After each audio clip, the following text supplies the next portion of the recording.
నమస్తే, welcome to prime time debate. నేను శ్రీకాంత్. దేశం మొత్తం ఒకటే చర్చ నడుస్తోంది. అసాధ్యం అనుకున్నటువంటి పశ్చిమ బెంగాల్ని అనతి కాలంలోనే సుసాధ్యం చేసి భారతీయ జనతా పార్టీ 200కు పైగా స్థానాలు సంపాదించి ఈరోజు అక్కడ భారతీయ జనతా పార్టీ జెండా ఎగిరేసింది. ఆల్మోస్ట్ అంటే బీజేపీ జెండా 50 ఏళ్ల తర్వాత ఎగిరి ఉండొచ్చేమో, బట్ కాషాయ జెండా 80 ఏళ్ల తర్వాత పశ్చిమ బెంగాల్లో ఎగరడం ప్రథమం అని చెప్పాలి. అంగ కళింగ నినాదంతో పశ్చిమ బెంగాల్ని ఢీకొట్టారు, పశ్చిమ బెంగాల్ని గెలిచారు. అయితే పశ్చిమ బెంగాల్కు చెప్పి వెళ్లారు. బీహార్లో అనౌన్స్మెంట్ చేసి నెక్స్ట్ టార్గెట్ పశ్చిమ బెంగాల్ అన్నారు. ఇప్పుడు పశ్చిమ బెంగాల్లో గెలిచిన తర్వాత అంగ కళింగ తర్వాత త్రిలింగ అంటూ తెలంగాణ వైపు భారతీయ జనతా పార్టీ ఎన్నికల మిషన్ కదులుతోంది. చెప్పకుండానే, ఎన్నికల కోసం అని చెప్పకుండానే ప్రధానమంత్రి నరేంద్ర మోడీ పర్యటన ఈ నెల 10వ తారీఖు జరగబోతోంది. హైదరాబాద్ సికింద్రాబాద్ పరేడ్ గ్రౌండ్స్లో ప్రధాని మోడీ భారీ బహిరంగ సభలో ప్రసంగించబోతున్నారు. తెలంగాణకు కొన్ని శంకుస్థాపనలు, బడ్జెట్లు కేటాయిస్తూ అభివృద్ధి కార్యక్రమాలకు శ్రీకారం చుడుతూ టెక్స్టైల్ పార్క్ లాంటివి ఓపెన్ చేస్తూ, ఇక ఒక తెలంగాణకు ఒక బ్లూ ప్రింట్ కూడా తయారు చేశాం, రాబోయే ఎన్నికల్లో తెలంగాణలో ఖచ్చితంగా ఈసారి పాగా వేస్తామని బల్లగుద్ది చెప్తోంది భారతీయ జనతా పార్టీ. మాట్లాడదాం. తెలంగాణలో బీజేపీ వ్యూహం ఏంటి, భారతీయ జనతా పార్టీ అధికారంలోకి రావడానికి ఉన్నటువంటి సవాళ్ళు ఏంటి, భారతీయ జనతా పార్టీ దగ్గర ఉన్నటువంటి వ్యూహ ప్రతివ్యూహాలేంటి. మెదక్ ఎంపీ రఘునందనరావు గారు ప్రస్తుతానికి రాజ్ న్యూస్ స్టూడియోలో ఉన్నారు. రఘునందనరావు గారు నమస్తే. సో జనరల్గా రఘునందనరావు గారు అంటే ఒక్కరు కాదు. సో ఇందాకే నేను మా డెస్క్లో మాట్లాడుతుంటే రఘునందనరావు గారు అంటే పంచపాండవులు. ఎందుకంటే ఆయనలో ఒక టీచర్ ఉంటారు, ఆయనలో ఒక న్యాయవాది ఉంటారు, ఆయనలో ఒక సామాజికవేత్త ఉంటారు, ఆయనలో ఒక జర్నలిస్ట్ ఉంటారు. సో 5గురు కలిస్తేనే రఘునందనరావు గారు అని చెప్పి ఏం మాట్లాడబోతున్నారు ఒక ఉత్కంఠ ఈరోజు తెలంగాణ మొత్తం కూడా ఎదురు చూస్తోంది. సో ఏంటి తెలంగాణ విషయం? శ్రీకాంత్కి రాజ్ న్యూస్ యాజమాన్యానికి మా మీద ఉన్నటువంటి అభిమానానికి ధన్యవాదాలు. Thank you so much. అంటే ఎందుకంటే మిమ్మల్ని ప్రత్యేకంగా ఎందుకు చెప్పాల్సి వస్తుందంటే ఈ తిట్ల రాజకీయాలు తెలంగాణలో సర్వసాధారణం అయిపోయింది. మాజీ ముఖ్యమంత్రులు కానీ కేంద్ర మంత్రులు కానీ, సో అట్లాంటి వాళ్ళలోంచి మీలాంటి మెరిట్స్ ఈరోజు తెలంగాణ సమాజానికి అవసరం కాబట్టి సో మీ దగ్గర నుంచి చాలా ఇన్ఫర్మేషన్ తెలంగాణ సమాజం కూడా ఎదురు చూస్తుంది. సో దాంట్లో భాగంగానే కొన్ని ప్రశ్నలు అడగాలనుకుంటున్నాను.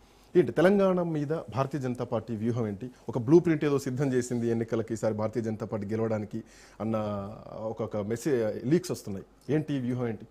భారతీయ జనతా పార్టీ పంచాయతీ ఎన్నికల దగ్గర నుంచి పార్లమెంట్ ఎన్నికల దాకా ఏ ఎన్నికైనా ఏ రాష్ట్రమైనా మేమే గెలవాలని కష్టపడతాం. దానికి కావాల్సినటువంటి పనులు వ్యూహాలు ఎక్కడికక్కడ సిద్ధం చేసుకుంటూ ముందుకు పోతూ ఉంటాం. మీరు నన్ను మ్యాచ్ ఎట్లా గెలుస్తారు, బ్యాటింగ్ ఎవరు ముందు వస్తారు, వెనకాల ఎవరు వస్తారు అని అడిగినట్టుంది ఈ ప్రశ్న. సో మాకు మీరే అంటున్నారు వ్యూహం అని. వ్యూహాన్ని how can I disclose before the media? చేయలేము. So but one thing I can say, Telangana ప్రాంతంలో ఉన్న ప్రతి బీజేపీ కార్యకర్త, ప్రతి నాయకుడు, చాలామంది మేధావులు, విశ్లేషకులు, ఇంటెలెక్చువల్స్ అందరూ కూడా వెస్ట్ బెంగాల్నే సాధ్యం చేయగలిగినప్పుడు తెలంగాణ ఎందుకు సాధ్యం కాదు? నెక్స్ట్ టైం తెలంగాణలో భారతీయ జనతా పార్టీ వస్తుంది అని గత 2 రోజుల నుంచి ఎన్నికల ఫలితాలు పూర్తయిన తర్వాత నేను ఖమ్మం, మహబూబాబాద్, జనగామ, మెదక్, సిద్దిపేట 5 జిల్లాలు తిరిగి ఇక్కడికి వచ్చిన. నేను ఎక్కడ ఏ నలుగురు కలిసినా, ఏ చౌరస్తాలో కలిసినా, ఏ హోటల్ దగ్గర ఛాయ్ కోసం ఆగినా చెప్తున్న మాట ఒకటే, అంత పెద్ద వెస్ట్ బెంగాల్నే సాధ్యం చేసింది బీజేపీ. ఇంకా తెలంగాణలో బీజేపీకి ఎదురేముంది, తెలంగాణలో వచ్చేది బీజేపీ ప్రభుత్వం అనేటువంటి ఒక స్పష్టమైనటువంటి మాట, కామన్ మ్యాన్ నుంచి వస్తున్నటువంటి మాట.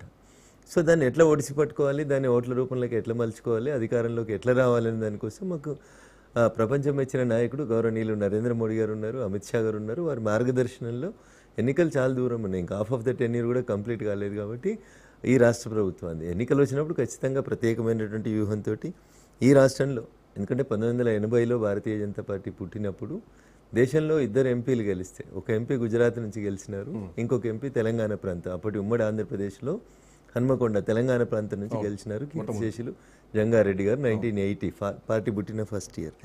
సో గుజరాత్లో ఒక ఎంపీ గెలిచిన దగ్గర నుంచి గుజరాత్లో ఇప్పటికీ 7 సార్లు కంటిన్యూస్గా భారతీయ జనతా పార్టీ ప్రభుత్వం ఉంది. వచ్చే సంవత్సరం ఎన్నికలు జరిగితే 8వసారి కూడా భారతీయ జనతా పార్టీ ముఖ్యమంత్రి గుజరాత్లో అధికారంలోకి రాబోతుంది పార్టీ.